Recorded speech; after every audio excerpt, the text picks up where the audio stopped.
Thanks for joining us all. So I'm going to give everyone another 2-3 minutes to go ahead and join us.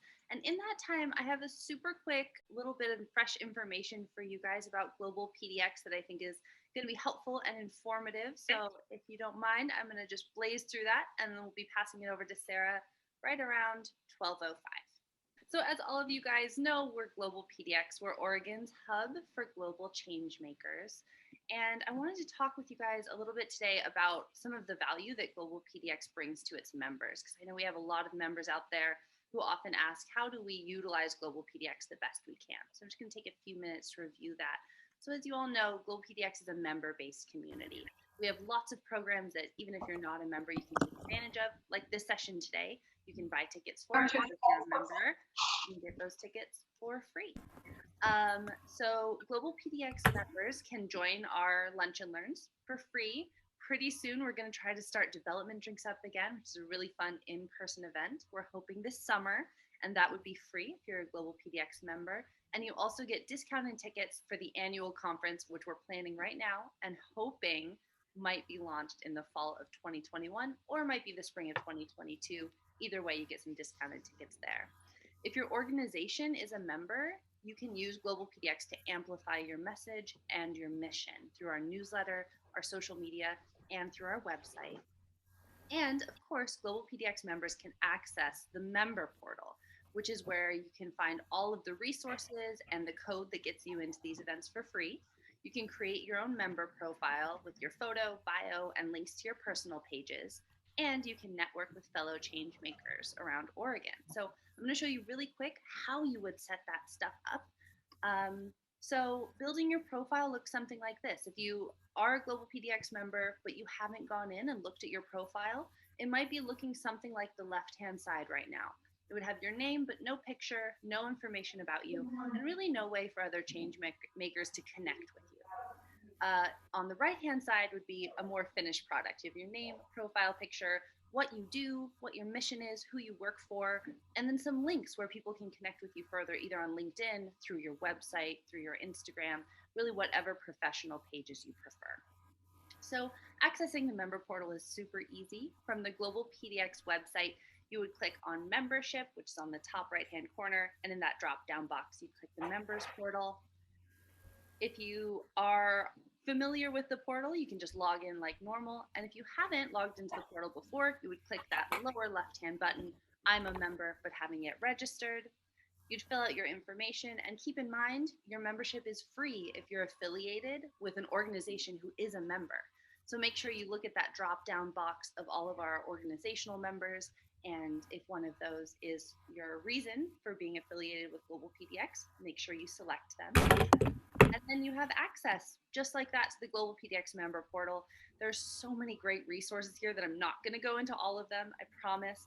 One important thing is this code right up at the top. The code is always located right there, and that's your code for getting free tickets to Global PDX events. It's always located right there, but does change every month. The thing I'm really going to highlight today is this post-event networking, which you can see has a red circle around it. So if we were to click that, we'd be taken to this page, which has the most recent Global PDX events listed there.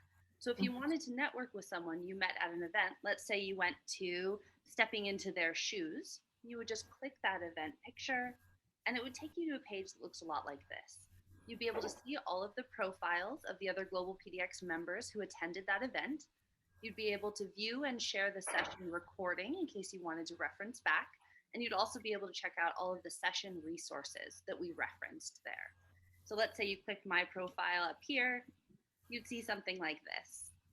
And remember, if you ever want to edit your own profile, you just click this top right-hand corner little profile icon, and that's how you do all of that editing.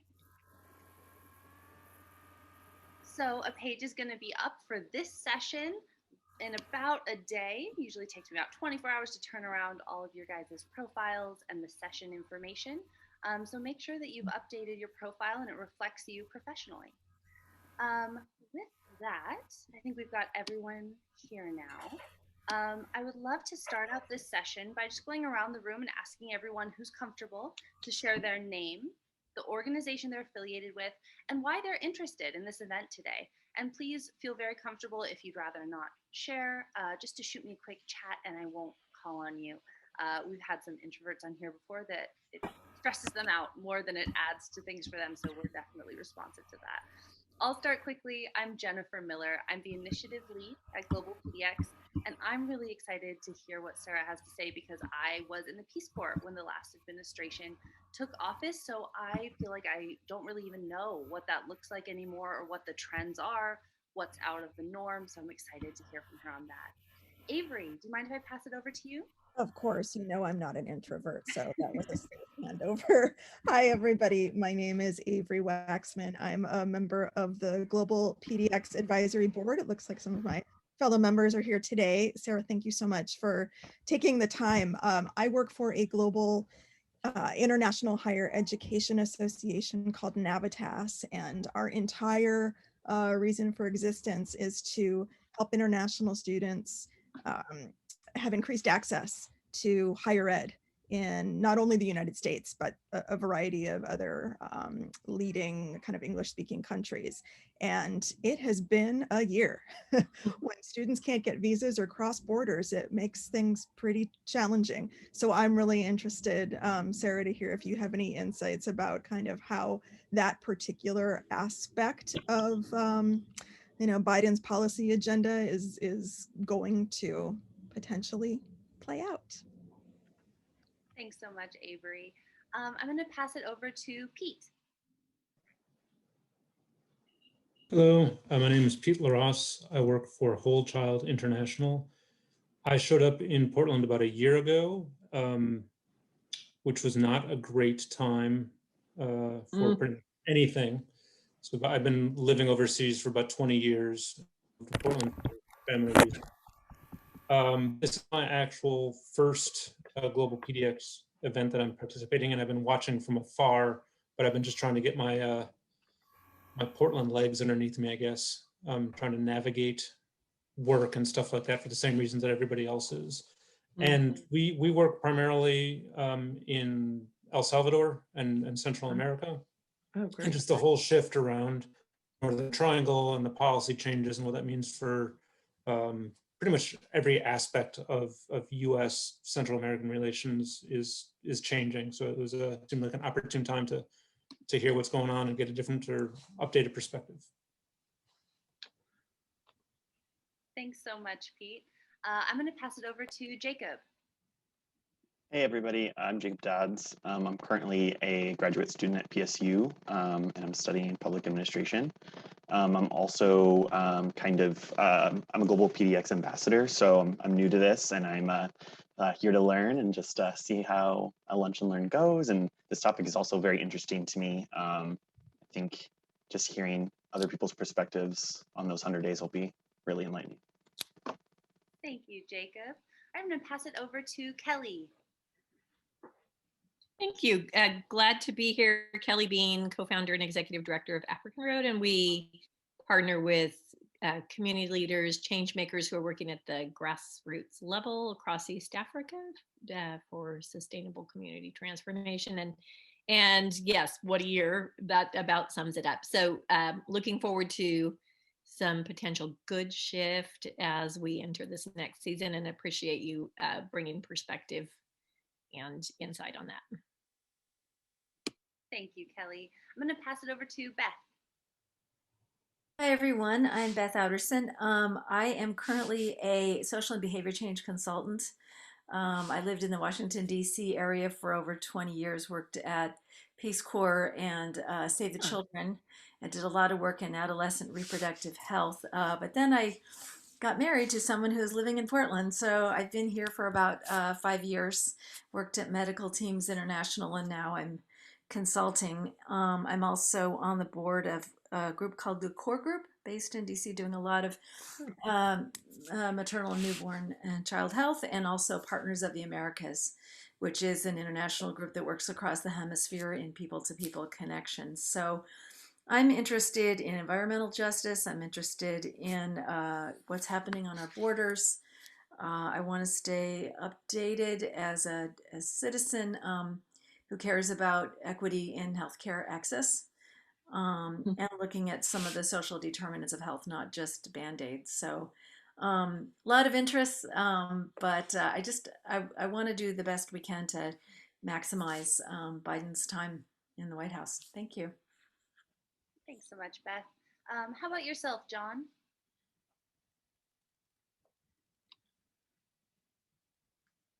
Hi, I'm John Montgomery, and this is my first GlobalPDX event. I found out about GlobalPDX through Green Empowerment.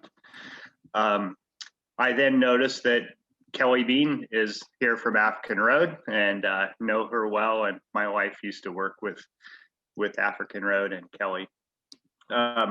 My interest, I'm a geologist by training, working in the environmental and water resource field. Spent a couple years in Brazil, back here in Portland, and interested in getting more involved as will be transitioning out of full-time work at some point soon. Awesome. Thanks so much, John. We're happy to have you here. Great. Karen, we'd love to hear from you. Hi, my name is Karen Erde, and I am a retired primary care physician. I have been a longtime supporter of Green Empowerment and been to a couple of the GlobalPDX conferences, have done some minimal international work, but I'm interested in planetary health and global equity and the things that were discussed. And this idea of, I wanted to see from the lens of this group what these first 100 days are looking like. And again, I'm, as John was saying, as a retired person who retired right before the pandemic, you know, of where is my place in international stuff, and how can I be of use with what I know, and continue to support the changes, the good changes that are potentially available. Excellent. Thank you so much. I'm going to pass it over to Niels. Hi, everyone. I'm Niels Marquardt. I'm a retired diplomat. I now volunteer as a diplomat in residence at Lewis and Clark, and I'm here to hear Sarah. Now I'm nervous. I'm going to pass it over to Jim. Hello, everybody. My name is Jim Presnell, and I serve as Executive Director of These Numbers Have Faces, and we provide access to university education, develop leadership skills, and empower students to make a transformational difference in their communities in Rwanda. So I'm here to hear Sarah also. Thanks so much, Jim. And finally, I'm going to pass it to Carol.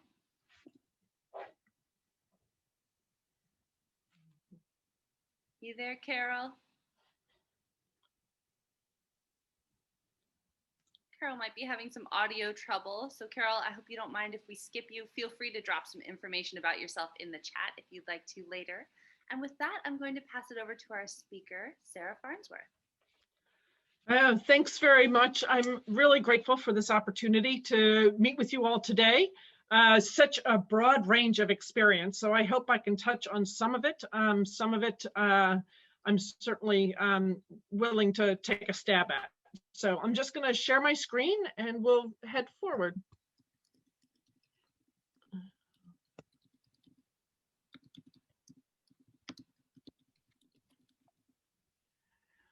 So I wanted to start with a quote by President Biden, which I feel really captures what is happening now with this change of administration.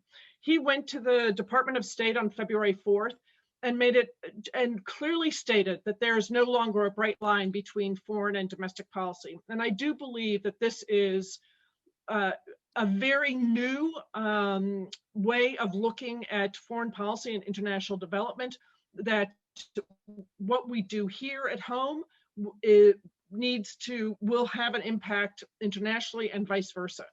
So I really felt that his quote captured the essence of the way in which this administration will be attacking international development and humanitarian assistance going forward. So I'm unveiling the overall look of what I want to talk about. And I do believe that the outlook for U.S. international development is positive, strong, and robust. I think the leadership and the staffing that he has nominated and that has brought in is experienced and seasoned. Many of them have a strong relationship already with the president, who, as you all know, served as a senior senator from Delaware, where he was on the Senate Foreign Relations Committee. He has already articulated his foreign policy vision through the interim national security strategy, and he has elevated international development by bringing USAID into the Principals Committee and giving the administrator of USAID a permanent seat in the National Security Council. He has reaffirmed and reestablished our international commitments, and he has also, as I started with that quote, made it very clear that domestic and international priorities are intertwined, and the two of them will serve to catalyze each other in being able to move ahead. He has already indicated a strong financial commitment to international development. We'll talk a little bit about what his budget request is likely to look like. And I do want to mention that from the very start, he has made a very clear commitment to diversity, equity, and inclusion, and has shown that throughout his commitments and his nominations. So I want to just take a picture of who he has brought into the administration so far. We have Secretary of State Tony Blinken, Deputy Secretary of State Wendy Sherman, Ambassador Linda Thomas Greenfield, who is our representative at the United Nations, a very seasoned diplomat. Samantha Power was just confirmed by the Senate, and she will be sworn in on Monday, May 3rd, as the next administrator of USAID.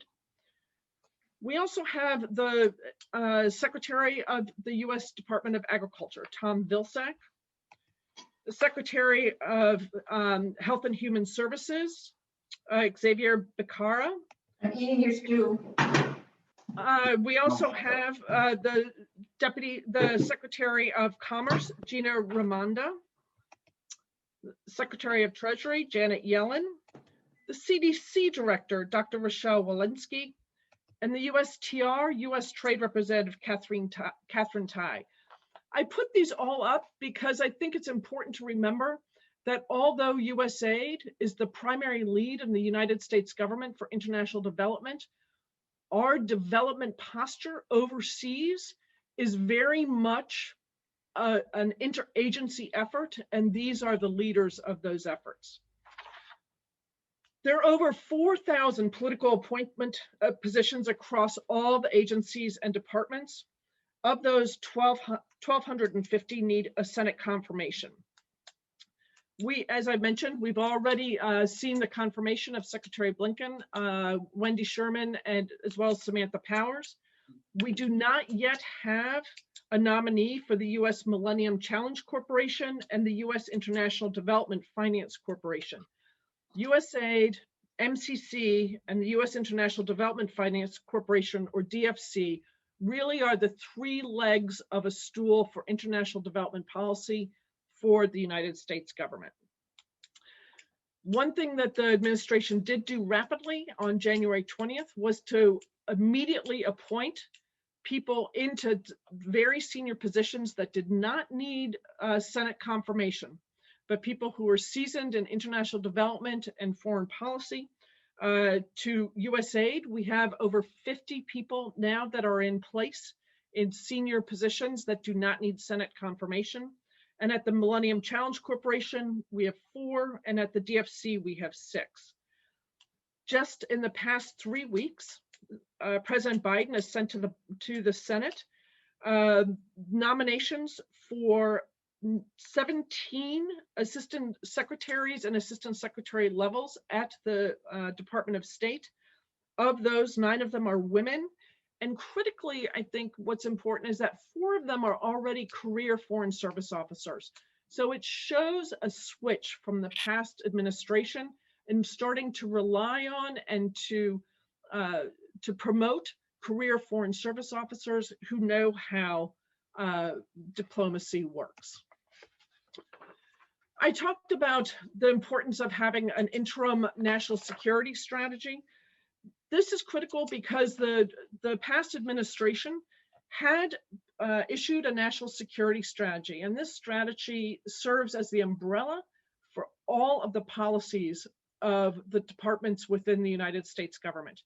And the vision of the last administration is 180 degrees different from this new administration. So the fact that within the first month that this interim national security strategy was issued, and in it, it's very clearly stated what the expectations are of our development work that we'll be doing.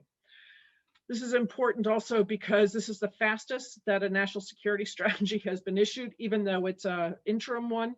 And I think it articulates and again identifies the importance that this administration places on international development. The elevation of USAID to a permanent seat in the Principals Committee and the Deputies Committee in the National Security Council is without doubt one of the most important things that has happened to the position of USAID within the national security apparatus of the United States government. In the past, either the USAID administrator did not have a position within the National Security Council or was invited in only to speak about certain issues that might have an international development or a humanitarian response element to it. Now, Samantha Power will be seated at every single meeting of the Principals Committee. That means that she will be listening to and being able to have an opinion on domestic policy as well as international policy and in all sectors. So it raises the profile of USAID, and very honestly, it's going to raise the understanding of what USAID does within the interagency. I shared this with Jennifer when I first started speaking with her, but back when I was at USAID and I was the division director for the Balkans during the Balkans War, and I was fortunate enough to be the second seat at several of the principal committees with our administrator, then Brian Atwood, and then Ambassador Brady Anderson following him. And this is the people who sit there are all the secretaries of all of the all of the departments. So it's a very powerful group that is meeting there, and to be able to sit there and to see when decisions are being made and how the decisions are made on these critical policy issues, it made me realize that this is where USAID always had to be, and I've always supported the efforts to get USAID at the table. So again, I talked briefly about rejoining and recommitting to multilateral institutions. As you all know, we've rejoined the World Health Organization, we've rejoined the Paris Climate Accord, we've indicated that we will be applying to be a member of the United Nations Human Rights Council for next year. We've resumed US contributions to the United Nations Relief and Works Agency, UNRWA, to provide assistance to the Palestinians.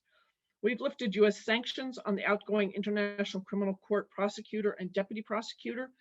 We have not changed our position on the ICC, but we have said we will engage with them, and it does not behoove the United States government to single out individuals because we disagree with them. We also have announced our support, and this is an interesting piece, for an American to be the next Secretary General for the International Telecommunications Union, a very small international organization. Why is this important? The current director is a Chinese national, and one of the other people who will be running for this leadership position is a Russian national. And given the issues that we have seen on cybersecurity, the Department of State was very clear in that they will be promoting and nominating a woman, Doreen Bogdan-Martin, to become the head of the union in 2022. It seems odd to be talking about this a year out, but there is a campaign that goes on to gain votes for this. And this is important for our work on cybersecurity. And I think the final thing I would say to this is that under the skeleton budget that we have seen come out of the Biden-Harris administration, President Biden has indicated that he will pay the arrears that we have to UN peacekeepers, as well as pay our full amount going forward. So I think all of these are an indication of a very robust engagement with the international community and a willingness and an interest in starting to re-emerge as a leader on some of these critical areas. So then we talked about investing. And I think that this is what Usaid does. This is what our development does. And again, it goes back to this issue of, if we're going to be talking about economic development, strengthening health systems, and defending equal rights of people the world over, if we're going to do that across internationally, we also are going to be doing it here in the United States. And this is the first time that I've ever seen in the 30 years that I've worked with the government where there is a clear connection between the domestic priorities of an administration and international priorities. So what are those priorities? Priorities are COVID pandemic response, climate change, Central America and the refugee flow on the Mexican-US border, and diversity, equity, and inclusion. One of the points I wanted to make that I think is an absolute indication of this interconnection of the two was the appointment of the National Security Council of Susan Rice as the domestic policy advisor. She was the former Secretary of State for Africa and the former NSC advisor and former US ambassador to the United Nations. And yet she has been placed at the head of the Domestic Policy Council. And I think that that just tells you, again, the importance of this cross-sectional discussion that is happening within the administration on a day-to-day basis of how our domestic and international policy and international development policy will interconnect. So I wanted to talk just a little bit about the budget. So the Biden-Harris administration budget outline calls for $63.5 billion for the State Department and other international programs. And I think that this is critical because it's much higher, almost 20-some billion dollars higher than what was asked for under the last administration, which requested 44.12. And you can see that there is just a across the board increase for all of those accounts that are involved in doing international programming.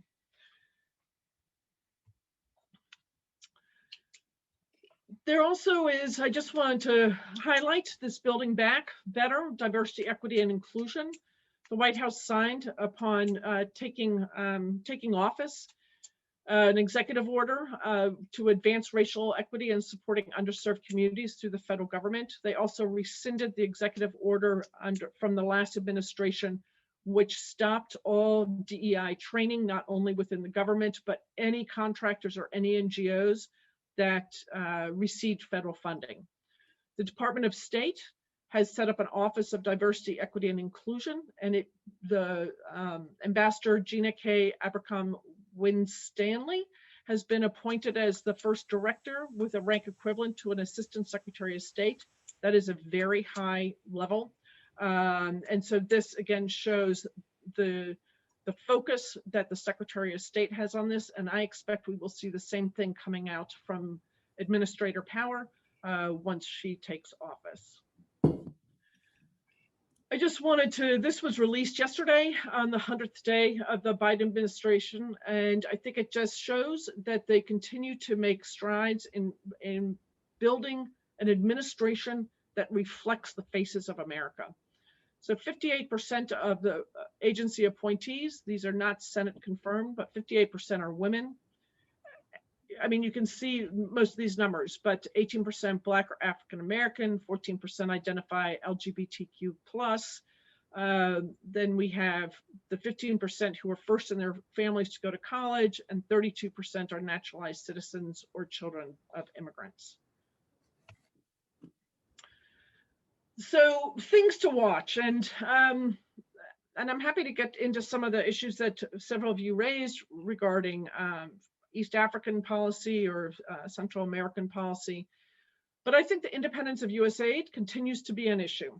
This is a real wonky Washington discussion, but there have been efforts in the past decade to either bring USAID firmly into the Department of State and to have a second Deputy Secretary of State named, and to then firmly bring all of the international development as well as international humanitarian assistance that is managed by USAID under the direct management of the Department of State.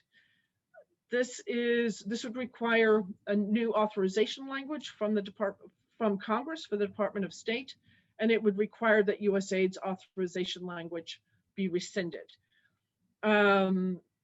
Just as an example of why this debate continues to be a live wire, 2 years ago there was an effort to merge the Department of State's Bureau for Population Refugee Migration, which is the major US government representation for refugee issues and migration issues, to merge it in with the then Office of Foreign Disaster Assistance, which is where I used to work, in fact. And they focus on disaster relief and internally displaced persons.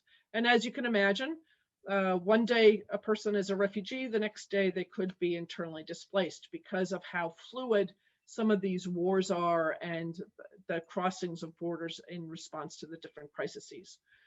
There was a long study that was done, and a proposal was put forward that in fact went to Congress, that the Bureau for Population Refugee Migration would be merged into the Office of Foreign Disaster Assistance, which in the new structure that was put forward by Administrator Mark Green and approved by Congress became the Bureau for Humanitarian Assistance. This was a seismic shift in the relationships between State Department and USAID, and certainly the relationship with OFDA and PRM, Population Refugee Migration Office. The Congress stopped it. They did not approve it. And so these two offices now, OFDA now the Bureau of Humanitarian Assistance and the continuation of the Bureau for Population Refugee Migration. But it tells you that these small moves continue to happen. And so whether or not pieces of USAID get hived off or not continues to be a debate. And in my opinion, this has to be decided. Either USAID as a standalone agency could become a department of international development. It either is a standalone and is able to function at that, or it becomes part of something. But this gray area is one that, depending on the administration and certainly depending on the relationship between the Secretary of State and the administrator, continues to put USAID at a very vulnerable place. The linkage between budget and development policy. Right now, one of the things that was done under the Bush administration, again, these are wonky Washington things, but they all very much impact USAID's international development strength within the US government. Under the Bush administration, the budget decision-making process was moved to the Department of State. This did not need the approval of Congress. It did not mean a restructuring of USAID. But within the Foreign Affairs Manual, which is what are the governing policies and regulations for the Department of State, and the ADS, or the Automated Directive System, which is the policies for USAID, this could be done. Excuse me. By moving the budget decision over to the State Department, if you don't control your budget, you kind of don't control anything. And so the question is, under this administration, whether USAID will begin to receive back full control of its budget that is appropriated to it by Congress. And this will be an indicator about whether or not this administration is moving towards strengthening USAID as a separate and independent but equal partner to the Department of State, or if it will continue to have this, this gray area relationship. Restructuring. Mark Green's restructuring of USAID, and there'll be a slide after this where I can show it to you, moved the Bureau for Democracy, Conflict and Humanitarian Assistance into a bureau that became a mishmash of other things. Soon to be Administrator Power, in her hearing in the Senate, did agree to talk to Senator Menendez about whether or not the Democracy and Governance office within this new bureau should again be pulled out and set up as its own separate bureau. If that happens, we need to have new authorizing language again for a new structure within USAID, and it takes time. I've already addressed the USAID BHA, that's the Bureau for Humanitarian Assistance, and the state's Bureau for Population, Refugee, Migration relationship. It's a tense relationship, and it's about who represents the US government, at what tables, on what discussions, and what people are we representing. I haven't spoken much about the Millennium Challenge Account or the US Development Finance Corporation, two other organizations that have a very strong role to play within the development policy of the United States government. USAID sits on the board of both of these corporations, along with State Treasury Commerce, and the trade representative is, sits on the board for the Development Finance Corporation. The interconnectedness of those two organizations with USAID, I believe, really has to be very strong. We need to be building on what each other is doing. I can talk a little bit about what the two of them do if you're not too familiar with it, but I don't want to spend too much time on this. But this is an opportunity for this administration to really be sure that these three organizations work closely together. I do believe that after Administrator Power is sworn in, that we will start to see a slew of nominations coming out from the Biden White House, not only for top USAID positions, but also finally for MCC and the Development Finance Corporation. USAID and the CDC relationship. I think this is one that's, for those of you who are interested in health, this is an interesting one, and I became embroiled in it during my time at the Office of Foreign Disaster Assistance, not only on the global health strategy, but on the Ebola response in Congo. There are so many moving parts to what we do internationally and what money is available to use internationally on global health issues, whether it's a pandemic, whether it's disease specific, such as PEPFAR, or if it's health systems. And the relationship with USAID and CDC can be close at times, but again, it is fraught for various reasons. And one of them I don't want to leave a teaser there, but one of them is CDC has offices, over 100 some offices around the world. They are one of the top, health epidemiologists, health trackers in the world. Their relationship with WHO, they have an advisor at WHO in Geneva, as does USAID, by the way, on broader issues than just WHO, but we also work with them. They also work with them.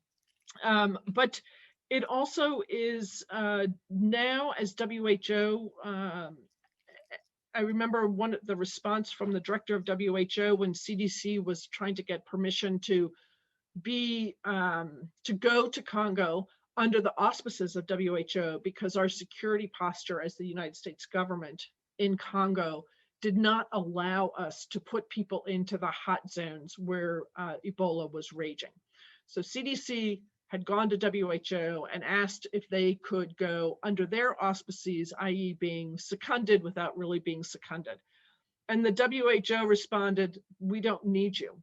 You know, in the 40 years that we have been working on these issues and that you've been training us and training our country members and their key epidemiologists and others, we have other people that we can pull on.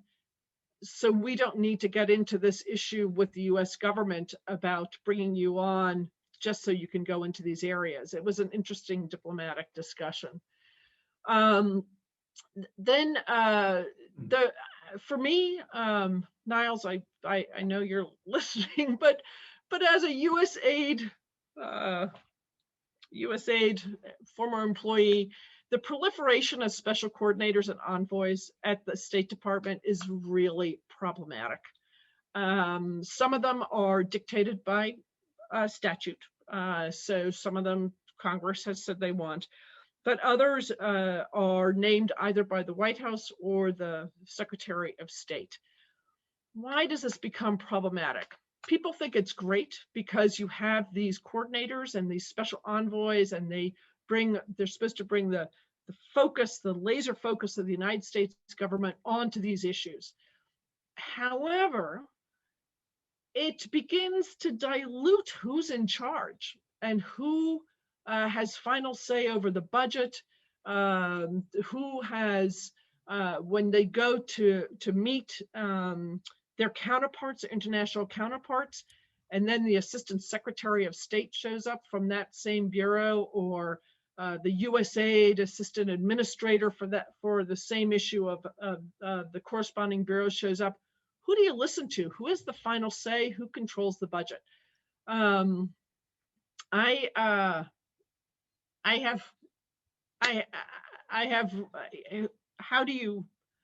Where does their money come from? There are all sorts of issues that come up for me on this. So I'm concerned. I mean, we've already had, except for the Special Representative for Afghanistan reconciliation, we have in the first 100 days, every 20 days, give or take, a special coordinator or envoy has been named. I think if this continues to proliferate, it causes issues within the State Department, at least in friends I've spoken to, and certainly at USAID. Reauthorization bills. This is so critical. The Defense Department gets reauthorized every single year.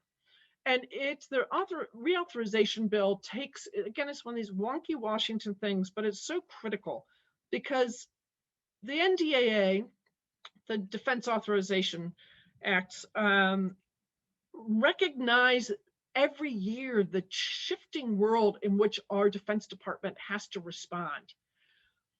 We need the same thing for the Department of State, and we need it for USAID. There is a State Department Reauthorization Act that has been passed by the House Foreign Affairs Committee, and I am hopeful that the Senate will pass it as well.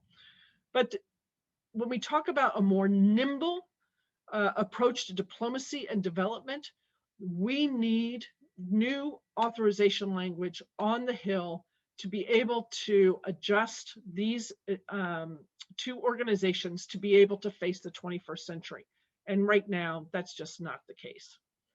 So I'm just going to show you quickly, this is the State Department structure, and you'll see at the top, the Office of U.S. Foreign Assistance, the director. That is where the USAID budget now rests, and that's where the decisions are made.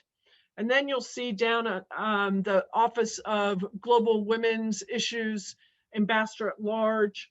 I just bring this up because my hope is that within all of the offices and all of the bureaus at the Department of State, that women's issues will be dissipated through it. I think as a standalone, they have a budget, it's not the largest budget, and they become an add-on. And I think I'm hopeful that perhaps not only in elevating this office, but also being sure that it's represented throughout all the bureaus will help us in our efforts overseas on DEI. And then you'll see so we have an ambassador at large. We have the Office of U.S. Global AIDS Coordinator. Now that is statutory, that's Congress, so we can't do anything about that. But then you see that little office of special envoys and special representatives hanging out at the bottom. And to me, that's questionable. And then I wanted to, this is the new USAID structure.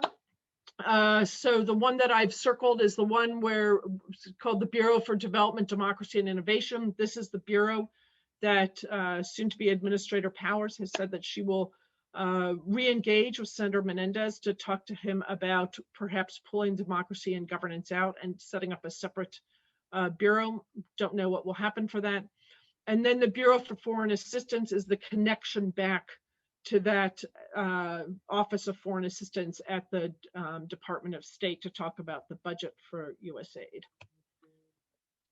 So I'll stop there. And thanks again. This is it's been interesting to share these ideas as they've swirled in my head. I don't know if Jennifer has told you, but I'm a COVID IDP from Maryland. And I'm down here on the Oregon coast, in fact. So I've been doing a lot of watching of this administration and happy to take some questions.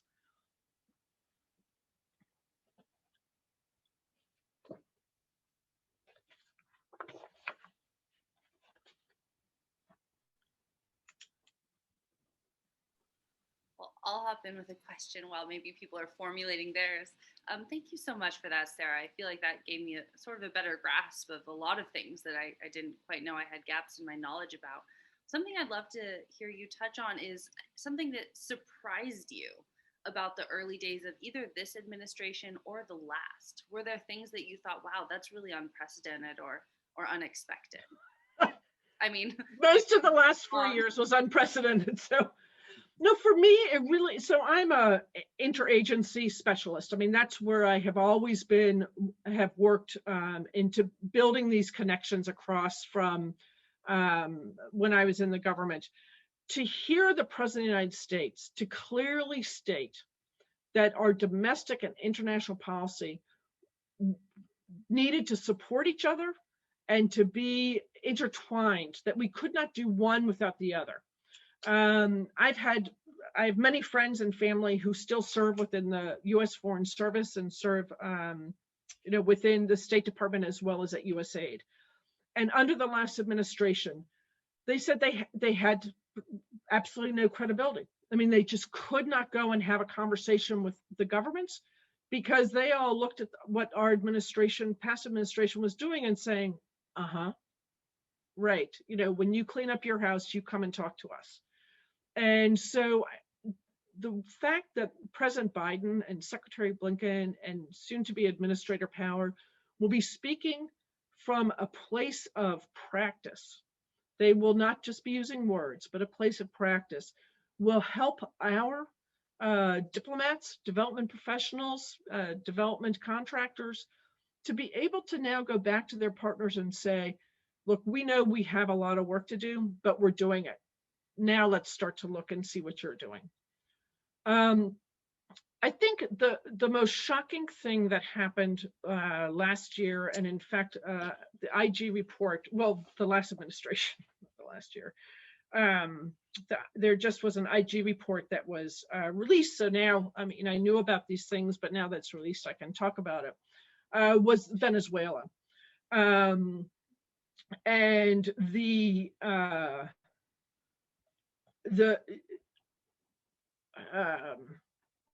trying to get the right words.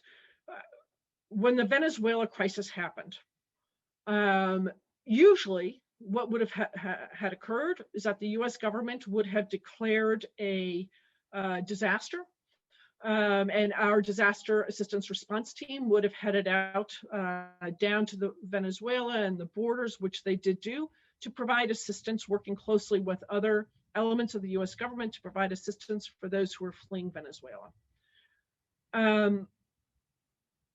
The directives that came not only from the White House, but from political leadership at the State Department and at USAID and at the Defense Department politicized the assistance. I mean, put our NGO partners, not only our international partners, but also our local partners, very much at risk by asking them to provide assistance in a way that was really politically directed, to pick and choose who could receive assistance, to force them to try to run assistance into the country when really it was very unsafe at that point, just not safe. We had no safe corridors to go into. USAID, this is why people do it. It's why many of you work on, for these NGOs, we go into hard places. But we don't go into hard places when there is no plan in place as to how we're going to do it. There's no negotiation for safe, safe passage of humanitarian relief items or whatever it is. I think that, like I said, the IG report just got released. I think it's really telling about how USAID was being used as an instrument of, overtly, we're always used, but this was a very overt use to use USAID as a tool to bypass humanitarian principles of providing assistance. And it's happened in the past. I mean, I don't want to be naive about this. It happened in Rwanda, after the Rwanda genocide or during it. There were issues with CARE was running camps in Tanzania. And so it turned out that, many of the people who were doing the killings were coming out and taking respite in the camps and were, being able to get food and medical care and all these other things. And CARE had to sort of stand up and say, we are not going to start to ID people. If people have come to get as a refugee, we can't begin to ask them, what's your political preference? Where have you come from? We ran into this issue in Kosovo. We ran into this issue, throughout the Balkans War, in fact. So this is an ongoing issue that happens within humanitarian assistance. But I think it's just very, what happened in Venezuela under the last administration was just unbelievable. The great thing is just this fabulous leadership that we have. They have a belief in development. They see it as being a worthwhile tool, and certainly within the U.S. government's toolbox to be able to promote what our belief systems, our democracy, our empathy. It's a whole different change. So, as I said, I still have friends and family members who still work there. And just one other thing to mention, yesterday, I guess it's today, the acting administrator, Gloria Steele, will step down because we now have an incoming administrator. She wrote just one of the most beautiful notes to the staff of USAID on the George Floyd and Black Lives Matter, as these things have happened over the last 100 days. The leadership, not only of USAID, but even Secretary Blinken, sending notes, to all USAID, all state, whatever, just saying, I understand that there is pain going on, that, this staff is seeing what's happening domestically is affecting you as much as it's affecting, just all Americans. Take time for yourself and, we understand that this is a difficult time. That never happened, I have to tell you, or rarely happened. Mark Green did a couple of those, but rarely happened. So I've gone on, but I'm sort of showing my stripes, sorry. Thanks, Sarah. We've got a couple questions that came into the chat that I'll read before we open it back up to the room before closing. Mm-hmm. This question is from Avery. Avery writes, the post-COVID return of international students to the U.S. is a key component of the economic recovery of our higher ed sector and the ability to attract and retain skilled talent. At the same time, the competitive landscape for attracting international students will increase as Australia, the UK, and Canada reopen their borders. Getting U.S. study permits in the hands of prospective international students faster than our competitors is key. Do you have a sense of where this particular issue sits within our administration's immigration policy agenda? I don't, and I took note of that when, Avery, when you sort of mentioned that was your interest. The one thing I could say, and this is really a State Department issue, is the issuing of the student visas. I do know, as we all know, that many of the colleges will be requiring proof of vaccination for students to be able to come not only domestically, but internationally. And so that will be also an additional hurdle for some of them, I believe. So this is not something I've tracked. Thank you, Sarah. I appreciate it. Thanks, Sarah. We have one more question in the chat for you. This one from Beth. Beth says, thanks for a great and informational session. I wonder about the domestic HIV agenda. We have not moved forward on addressing inequities among people who use HIV services in the U.S. Still not vaccine either. So I haven't followed that issue, so I wouldn't even know where to start with that. I mean, I think that that's probably, a CDC, HHS issue, and how to manage that and to move forward on that. Awesome. I'd love to pass it over to Portia, who has a question for us.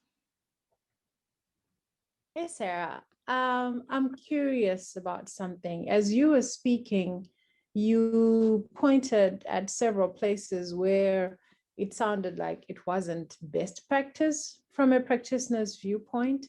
And I wondered, how open is this new administration to making adjustments that are informed by practitioners? Does that exist at all, or are they just sort of charting a course and there is no opportunity for sort of stopping to evaluate and seeing if it's working? That's a great question. And I would, so aspirationally, I would hope that, as the president has said, we're going to build back better, but it's not about going back and it's not about keeping things static. It's about how do we work to address the changing environment in which we will be working in, and to come up with new solutions and innovation for that. It's interesting you say that. There's an organization, I say that very, called the International Development Professionals on Facebook. And so you can go and you can join, it's not a problem. This is one of the papers that they are talking about submitting or developing to submit to administrator power, is how do we address some of the lingering challenges within USAID. There are two things that go into that. One of that is USAID has a very difficult time. So I'm going to just talk from a USAID perspective. We have a very difficult time because of how much of the budget is earmarked by Congress. So by the time a budget is apportioned to a mission or to a country, usually most of the money has to go towards line items that are earmarked by Congress, or are presidential directives, or presidential, we'd like you to put more money into X, Y, and Z. So the amount of money that a mission has, or that a country mission has, to be able to really direct it at issues that are paramount in that country, and that have been identified by practitioners or by local partners, is minuscule. And that is the challenge that most of them have. So that's a discussion that has to happen with Congress. And I know when I was working at USAID, when I was a division director, a lot of my budget was already decided by Congress. I mean, there was not much wiggle room that we had to be able to go in to really address some of the underlying problems that were affecting the Balkans. So I would say that if you really have something that you would like to talk to, and I'm happy to work with you and in identifying the people to go to, but the best thing to do really is to identify the problem, write up some solutions, and then request a meeting to talk to and find other like-minded organizations, and then request a meeting with the appropriate person at USAID or people or missions, and to see how it can be addressed. It's done a lot. So. And I have to say, jumping in there, starting a global PDX working group is a great way to find some like-minded people. I have to do that plug. Yeah.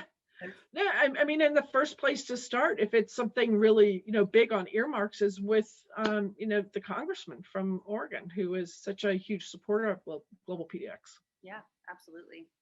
I'd love to take one more question if anyone else has one out there. I know we're at time, but I can tell that Sarah's expertise is of interest to all of us.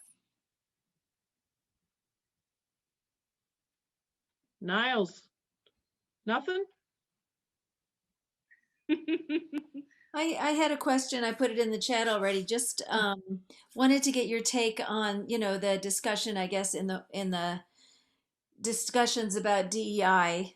How does USAID think about the idea of, the colonization of development, that term that about, that we're going in there and using our purse strings to influence development, and that's not just U.S. government, but it's NGOs, and it's also in the consulting world. So what are the efforts to turn that around? I know that within USAID, there's some efforts to just think about who makes up USAID, but just wanted to get your thoughts on that. Yeah, we might go over time on this. That's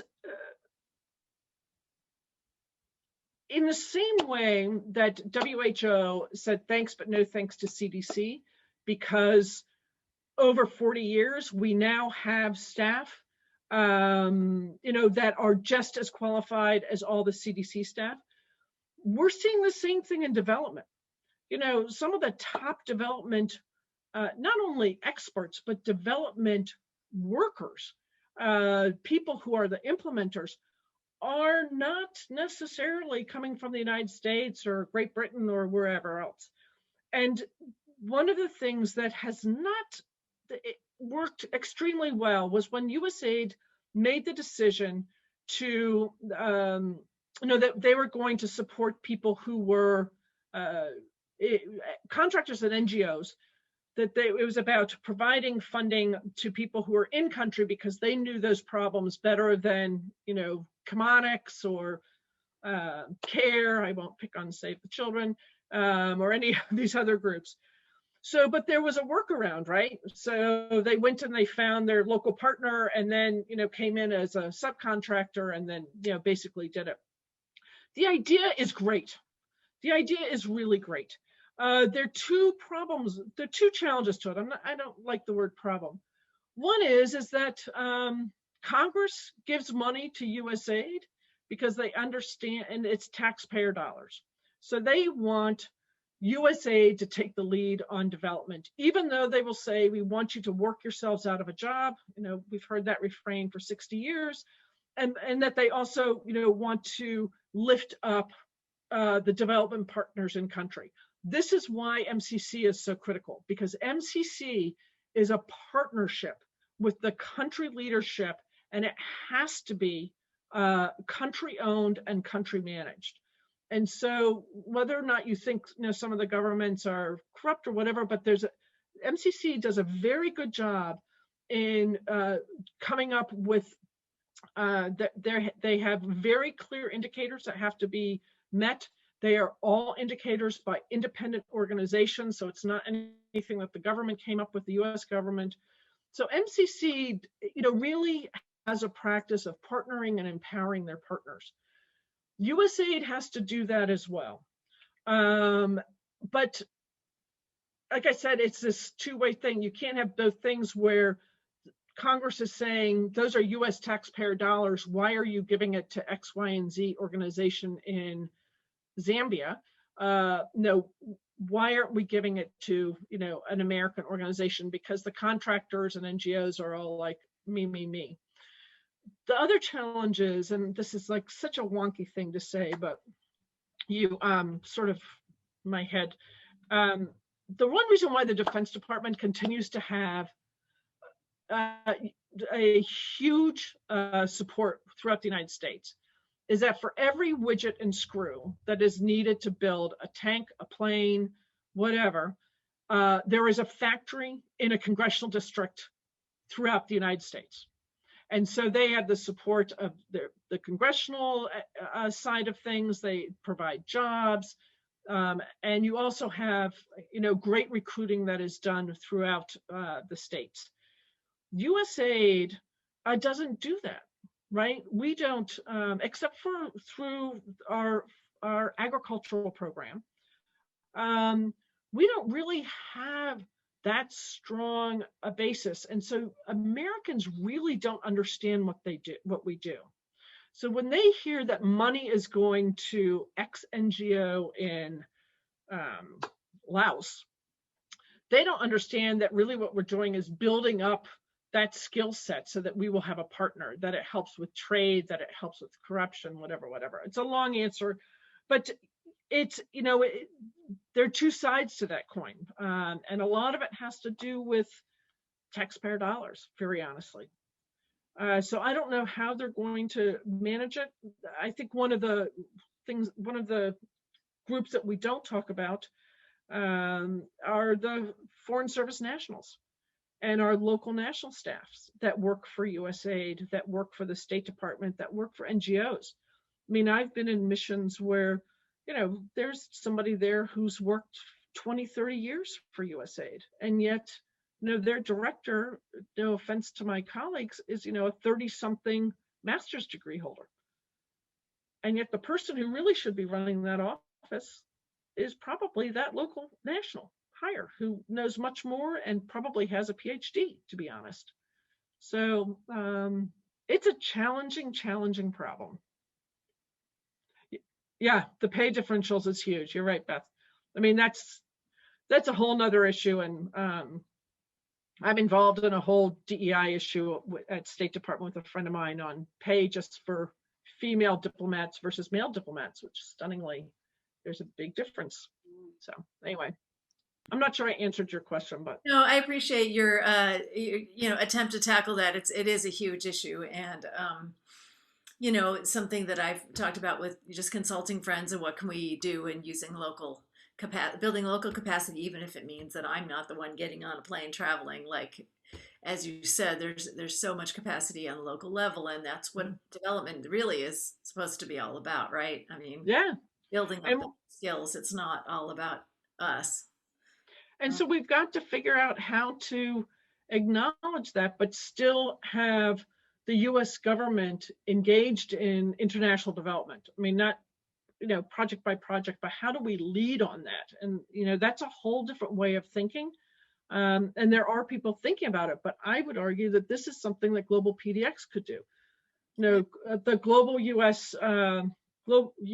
Global Leadership Council, USGLC, MFAN, Modernizing Foreign Assistance Network, Interaction, all of these folks have put out things. I would say that they are not as forward-thinking as this, to throw this idea out as how does USAID lead on development, but not lead on, project implementation? What's the new role for it? And I think, Portia, it goes to your issue. How do we start to take those voices from in country and say, how do they lead and how does USAID come in to support without running afoul of Congress? Absolutely. I feel like there's so much fodder here to keep this conversation going. It's killing me to have to cut it off. But sorry. It's killing me to have to stop the conversation. I want to remind everyone that conversations like this don't have to end. Please do connect through the post-event networking page. You guys will all get a wrap-up email from me about this session that'll have all the links you need to set up your profile. Also, please keep in mind there is a LinkedIn group called GlobalPDX Network, which is a great place to have conversations just like this. If you aren't included, please add yourself and I'll confirm all of you. And finally, working groups are a fabulous way to really focus on a topic like this and make sure we make some progress together and elevate all of our voices. So thanks so much to Sarah for leading a fabulous discussion. Thanks to all of you for joining us. And we hope to see you at the next GlobalPDX Lunch and Learn. This one's going to be on May 11th. It's going to focus on monitoring and evaluation and how you can implement that evaluation every single day in your work and really capture the information that you and your superiors need. Thanks so much for joining us, everyone. And I look forward to seeing you again soon. Thanks. Thank you. That's great. Thanks, Jennifer. Thanks, Sarah.